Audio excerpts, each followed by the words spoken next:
So here we are at Masonicare in Wallingford, Connecticut. But our star, as is always the case, is Jean. So Jean, as we head back to where you live, where did you grow up? Are you a local girl, local Connecticut girl? I was born in Bridgeport Hospital, but we lived in Fairfield. Okay. Did you live like is that kind of a rural area or a city or? No, it was strictly just a little community of little houses and I don't know what you call them today. So what did your father do what was his profession? He was a electrical engineer. Really? And so where did he go where did he study? In Boston. So did he work? Who did he work for? He worked for Underwriters Lab. I had to think. Underwriters Lab. Was he the kind of man that would come home from work and talk about it? Or Yes, he did. What did he say? When you remember him talking about it, what? We had a lot of fun with a lot of the phone calls we got, because he was on 24-hour call, and he was at that time he was checking.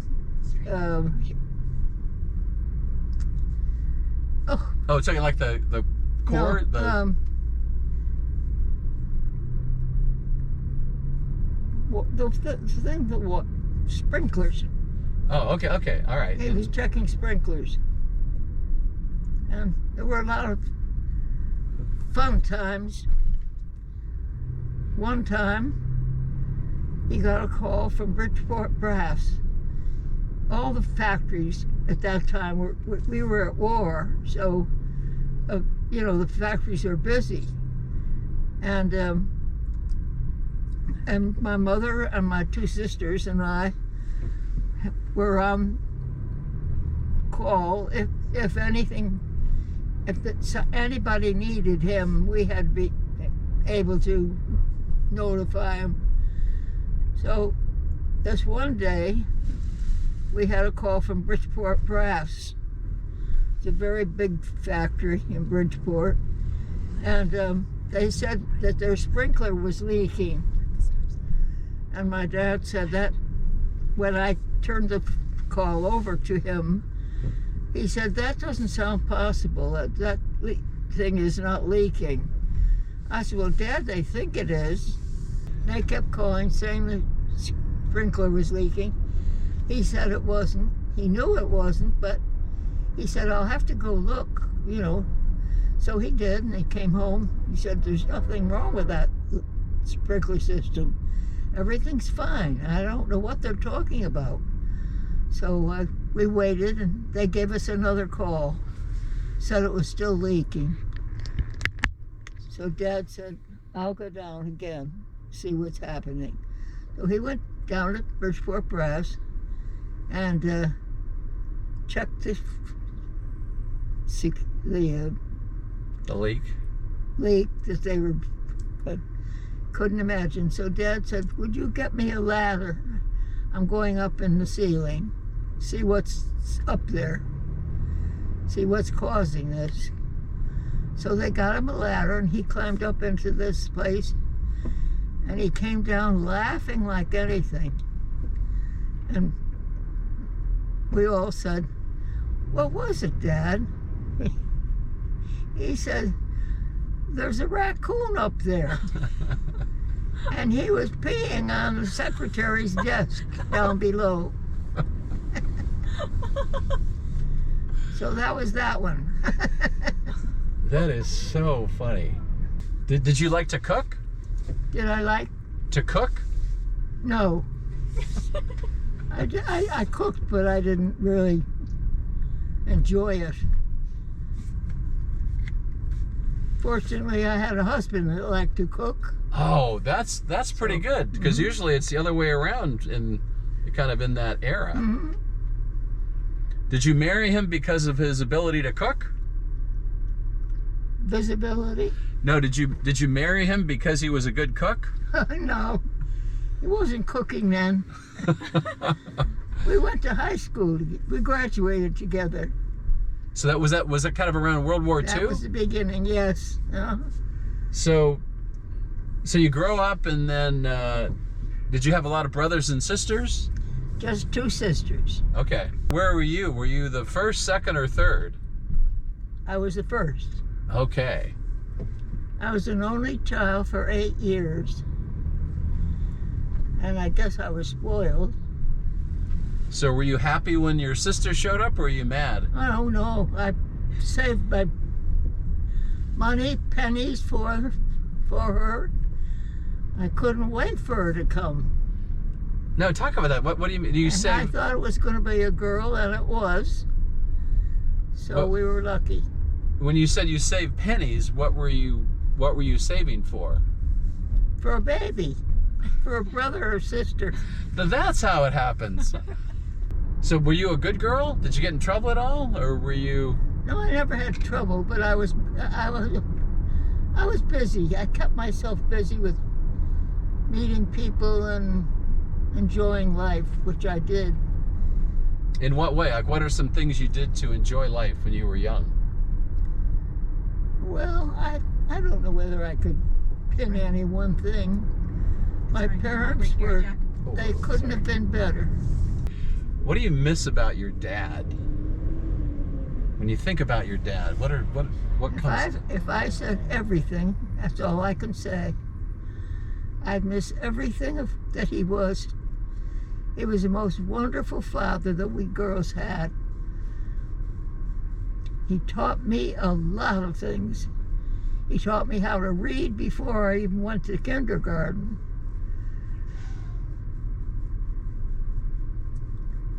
He was just a good father. Also, he was interested in my schooling. And one day, New York was having an inauguration for the opening of the Holland Tunnel. It was going to take you across New York City. So he said we were going to the inauguration, and I said, Dad, I can't go, I have school. No, he said, you're going. I'm going to write the note to the teacher, and you're going because this is an important thing in American life, and I want you to see what it's all about. Well, sure enough, we went to New York, and the teachers didn't say anything to me. I had the day off, and that was it. Dad wrote them a note, and that was it for that. So how did you meet your husband? You said it was at high school? High school. We graduated together. Was it one of those, like, you knew right away, or were you just... No, I think we knew right away. Did he chase you, or did you chase him? No, we didn't do any chasing, but we knew we were both there, and we enjoyed their friendship. His friendship, I enjoyed his friendship, and we went together. Well, we went all through high school, and then we were 5 years at home because he went into the Marines. He wanted to get into something that he wanted, not put upon him. And he said, if I don't join the Marines now, they're going to draft me and put me where they need me or want me. So he said, I'm going to go to the Marines. So we really had a great time trying to get him into the Marines because he had flat feet. What's your husband's name? What was his name? Franco. Bronco. It's really, and here it's Frank, but he goes by Franco. Oh, Franco. He was born by Franco. And in Italy, they don't say Frank. It's if the name is Francis or Franco, it's Franco. Okay. Not Frank. That's strictly American.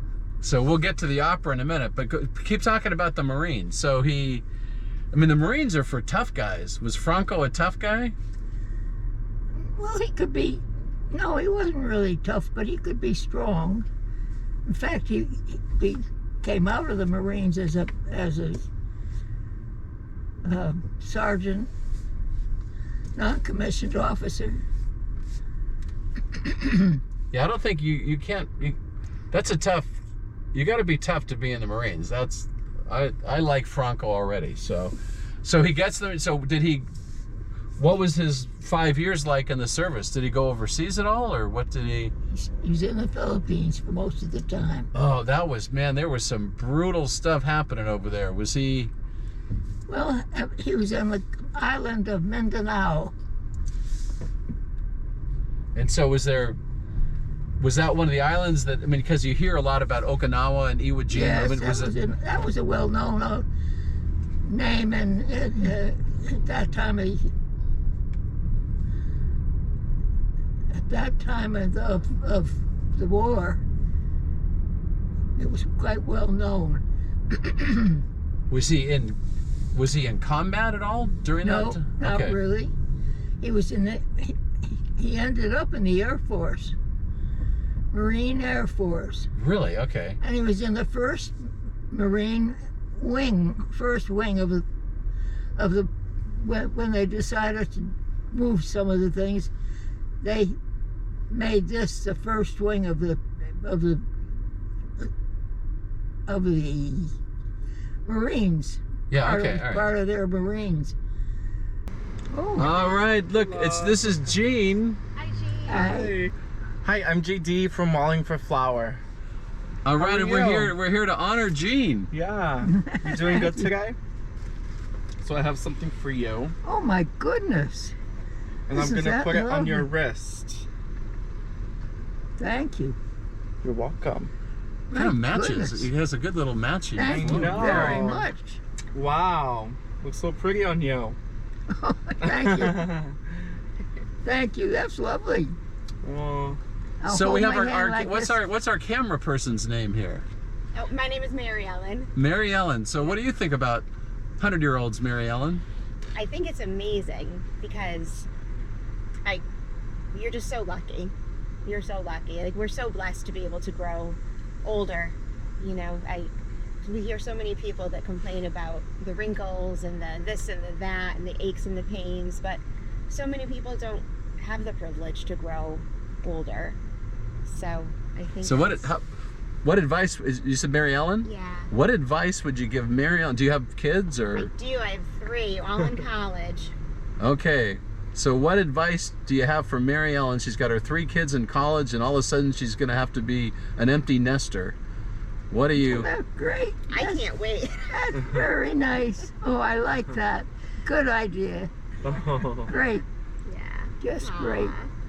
when is your birthday? 26th of February. Aww. Mine's the 17th. Oh, February 17th. yours is isn't that? Aquarius? No, I wasn't thinking of that, but it is Aquarius. Yeah. What were you thinking of? Something historical? I was thinking, no.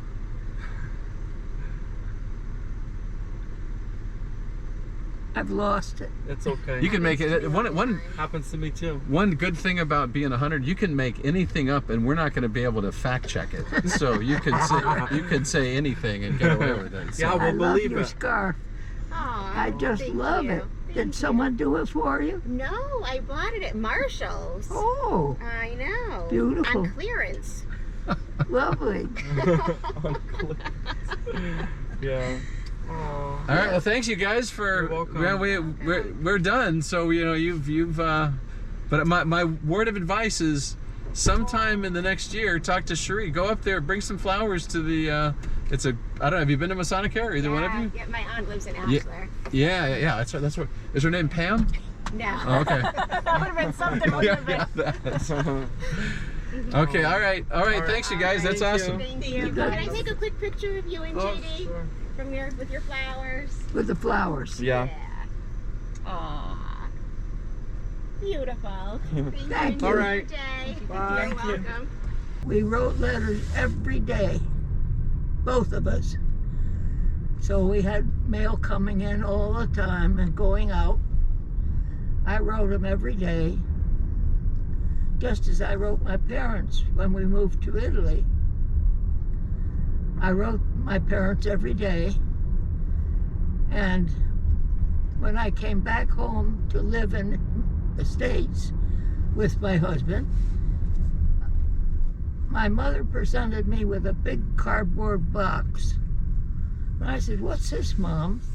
She said, "Those are all the letters that you sent your dad and I while you were away." So there were 23 days of letters that I have right now in my possession that I wrote my mother and dad, and my mother saved them and gave them to me. And she said, I said to her, "Why did you save them, Mom? We don't need these. It's all over, you know." She said, "Jean, I've saved them because I think you can write a book." I laughed myself silly. I said, "Mother, I can't write a book." She said, "Yes, you could if you wanted to." And I said, "Well, I really don't want to." Tell us about your husband, Franco, the opera singer. Was that something he always did? Or did it? No, he didn't. Oh, it's a big story. He came out of high school and he got a job with Sikorsky.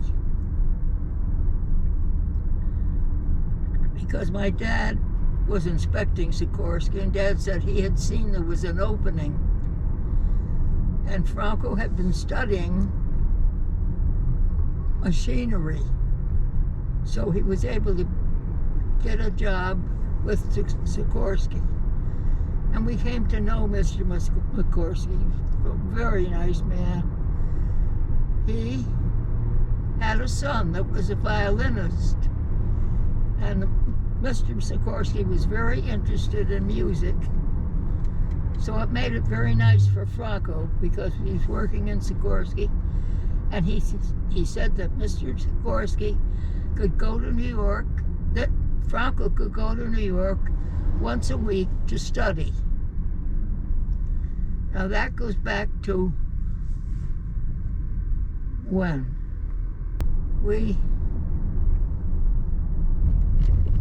met this man. When Franco was working, his brother owned a gas station and a mechanic part up in Easton. And when Franco switched from Sikorsky and wanted to keep working, his brother said, "Why don't you come and work for me? I'll pay you and you do what I need a fella in the garage." So Franco said, "Okay, I'll do that." So he did. And on the weekend, there was a gentleman and his wife that came up from New York in a very nice car. I think they had a Packard. And they stayed in their home in Easton, but their other home was in New York, in an apartment. And he was teaching in New York. So they came into the gas station, and Franco spoke with them, of course, and they said, "Well, why don't you do something?" And Franco said, "Well, I'm not interested in music really that way." And they said, well, and the fellow that was working in the garage with him, another fellow, said, "You ought to hear him sing. He's got a voice." And so he said, "Okay, if you like to sing?" Franco said, "Oh, I like to sing, but I sing cowboy songs." He said, "Well, I think you have a better voice for something better. Your speaking voice is good. So he kept him. He said to Franco, come up to see me up at our place in Easton. And then we'll know. I just want to hear what your voice can do. So Franco listened to him and told me he had said this. And then one Sunday, Franco was out in the garden, working in the garden, and he came in to the house. It was a kind of a dismal day. And he came in and he said, Gene, I think I'm going up to Easton and see the maestro just for the fun of it. I just want to hear what he has to say about my voice.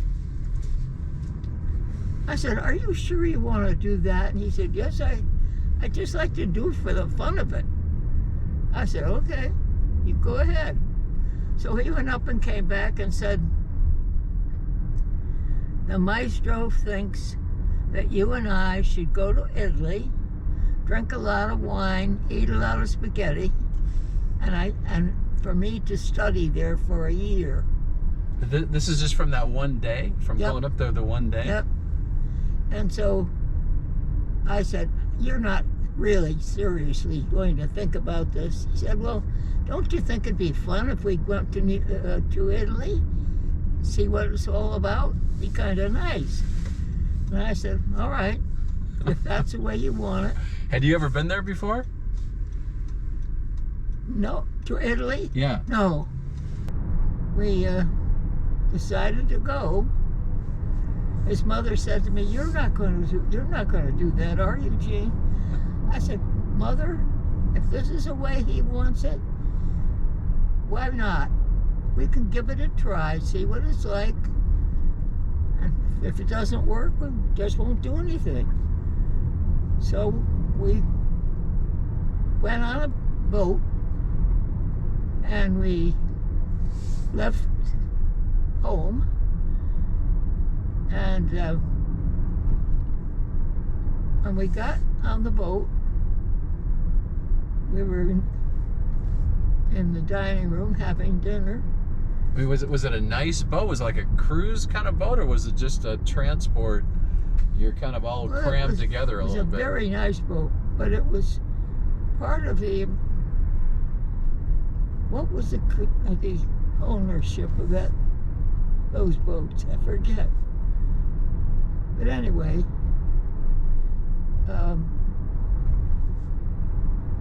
we were in the dining room, and the steward came over and said, Mr. Ventrilia, there's a man over at that table that wants to see you. And Franco said, okay, I'll go over. And before that, Franco had sung on the evening for the boat company. He said yes, he would sing. So he sang one aria, and then... Like in front of everyone in the boat, or just in one person's row? Oh, no, it was an open night for the music. They had a lot of entertainment. And so we're in the dining room, and the man said, the steward said he's over there. Franco went over, came back with the man's calling card. He was from the Bank of Monte Carlo. And he asked Franco where he was going. Franco said, well, I guess we're going to start out in Milan. And he said, well, I have a friend that I'd like to introduce you to. And I'm giving you my calling card so you can give him to her. She's a very well-known soprano.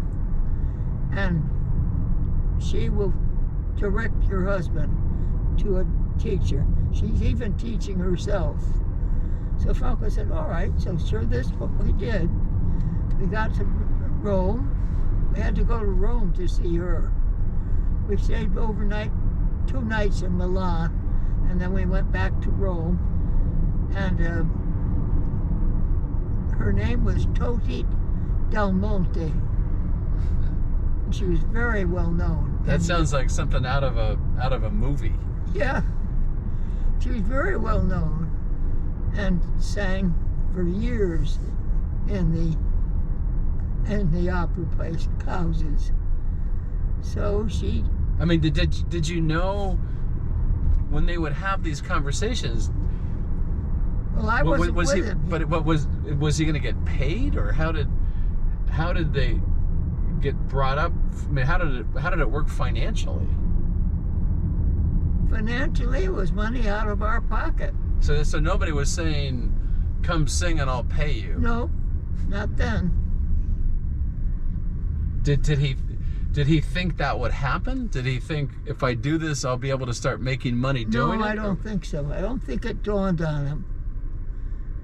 It was just that he thought it would be fun, nice thing to do. So I mean, that's such a leap of faith as the wife, you know. It sounds like so go ahead. I don't mean to cut you off. So you did it, and then. Yep. Did he go? He went to meet the person who had given him the card. Yep. Meet that woman. Monte Del Monte. She heard him and said, "Yes, you're an opera singer." He said, "You have to just refine your voice." So she said, "You're a bass." I think he thought he was a baritone, but it was a bass. And she said, we could work on that so that you can get yourself into a theater. Sure enough, that's what she did. He studied with her for about 3 years. And then they came to him and asked him to sing in one of the theaters. And he did. He also sang on television. And we laughed because there was a little joke in that. At Christmas time, he was singing on the radio. Rye Radio wanted him to sing a concert. So he did, planned it, and he did. And when it came to singing,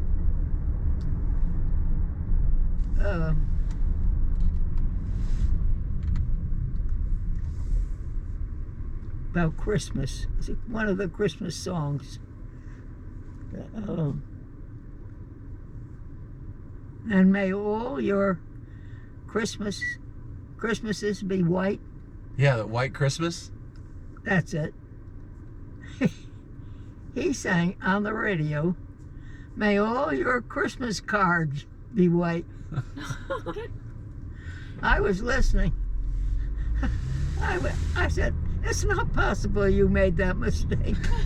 He said, "Oh, it doesn't make any difference. Nobody cares." I said, "Well, people are going to care here." He said, "The Italians won't mind. They won't mind if I made a mistake." So sure enough, he sang it, and every time that friend of ours writes us or comes to see us, he says, "Franco, may all your Christmases be white. May all your Christmas cards be white." So what did you speak Italian? Not when I went over. So when he's doing all this stuff, what were your days like? What did you do?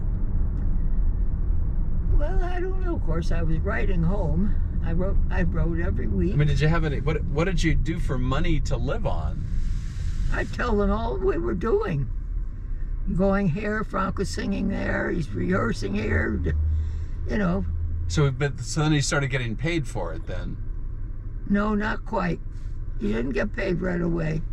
So did you have money saved that you were Well, we had, before we left for Italy, we had quite a bit of money. But of course we spent it because the hotels were expensive and we had to get an apartment, which we did. That was a little easier. So to you, was it like a kind of a fun romantic journey, or was it like, what are we what are we doing here? I mean, you've totally walked away from a stable life over here to this whimsical life in Italy. Did you have regrets along the way, or did you just enjoy the whole journey? Well, there was always something to be done. Someone to see. We had some invitations to eat out, eat with other people that wanted to get to know Franco. And it was easy. It's an adventure. It's just, most people don't turn their life into an adventure. And you and Franco turned your life into an adventure. That's right, we did. Without even realizing we did. Well, you know, but you had the nerve to jump off a cliff and go to Italy, which most people wouldn't do that. So how long were you over there? How long were you in Italy? How long were you in Italy? 23 years. Wow. We went for a year and we stayed 23. Are there some of his recordings that you can hear? Well, there were. Well, yeah, you can get them on computer. So 23 years, what made you come back? Good job, Shereen, by the way. Well, there was a lot of disruption in Italy at that time. They were throwing bombs into the courtyards of people's homes, and it got a little bit rough. They tapped our phone. It just got a little... Because they thought you were some kind of spy? No, I don't think that. They just wanted to keep in touch with where we were. But anyway, we both realized it was time to come home. Did you have kids? No. Okay. Unfortunately, we didn't. It just never happened. It wasn't that we didn't want them, it never happened. And when I talked to the doctor, he said, you know, not all people or women are mothers. And I said, I don't believe that, doctor. I think every woman longs to be a mother. And he said, I think you're wrong. And I said, okay, that's all right. Yeah, I don't think a doctor would say that. So we left it in the hands of God, and nothing ever happened. So when you came back, did he keep singing? Was that his profession, or did... Oh, he kept singing. He'd go into New York for different things. There were concerts in New York a lot. One thing, he never sang at the Met. He sang at La Scala in Italy, which is the known top theater. He sang there, but he couldn't sing in the Met because Mr. Bing, the head of the Met, didn't like any American singer that went overseas to sing. Really? And so he kept him out of the Met, like a lot of them. There was John D'Angelo, Anna Moffo. They were all from Connecticut, and they weren't ever able to get. I think in later years after he died, I think Anna Moffo sang at the Met, but the others didn't, and they all envied Franco. They all kept saying, oh, we wish we could have sung in La Scala. And he said, I wish I had sung at the Met. Well, we're getting ready to wrap things up here. What does it feel like? I was glad we didn't go to the Met. I didn't like that life. What does it feel like to say you're 100 right now? What does that feel like in your life? Is it okay if we hang here for a couple minutes? Yeah. Well, it makes me happy to be 100. Do you think you did things during your life as far as your diet or your exercise, or how did you, because you look spectacular. So what do you Nothing. Well, I mean, but like, so many people check out in their late 70s, 80s. What would be your message to people as to why to keep living and staying in the game? Well, I don't want to sound like a religious person, but I've looked back on my life. I've received so many wonderful gifts from people, and words and thoughts, and folks that wanted to help us and wanted to talk to us, and that's what we both loved. We liked that. And I can't think of anything else except to say that God had made, if I went back through things with each date properly, I would see that God has laid a path out for me that I have walked. And it has been wonderful. Helped me. It just helped me know that God was with me. And I'm not a religious person.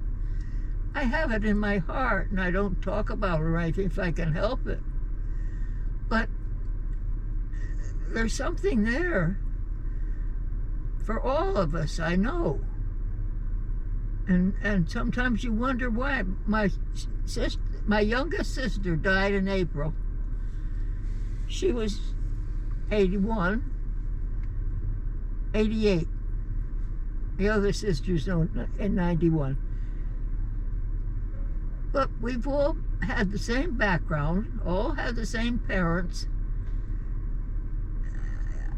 It's just, it's like,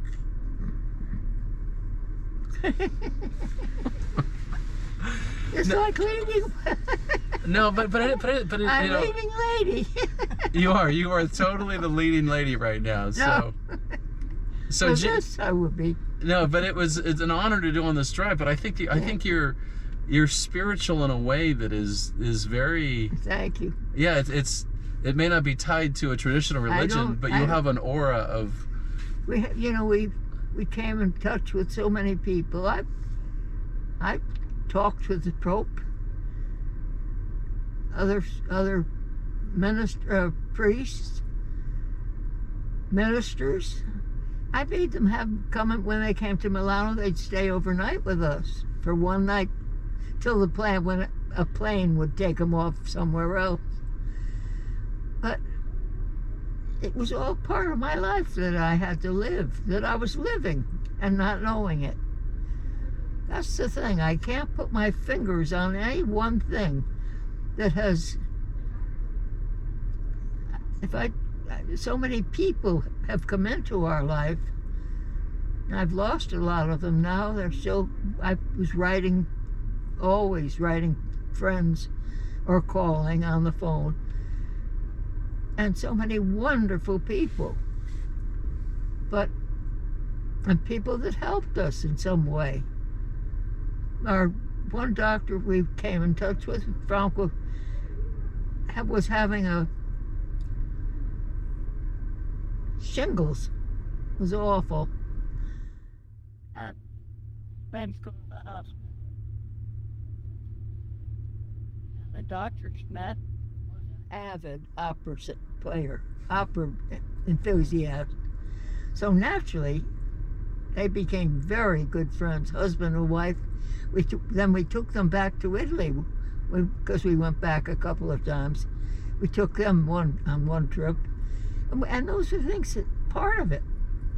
All of us was part of our life, And it's so hard. You can't. I don't know. I don't even know. If anybody asked me, how did you get this? How'd you get this? Oh, I have no idea. I've just lived. And I do love living. I do love things. I love trees and things.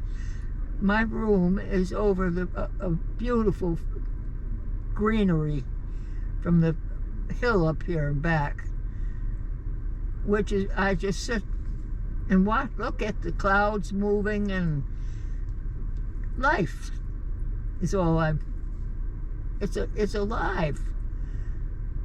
And if we all could grab it, including me, it makes for happiness. My father always said, I want you 3 girls to be happy. I don't care what you do, I want you to be happy. I was working part-time for a nurse in Bridgeport, a doctor. And they wanted me to be the nurse. I took the nurse's job.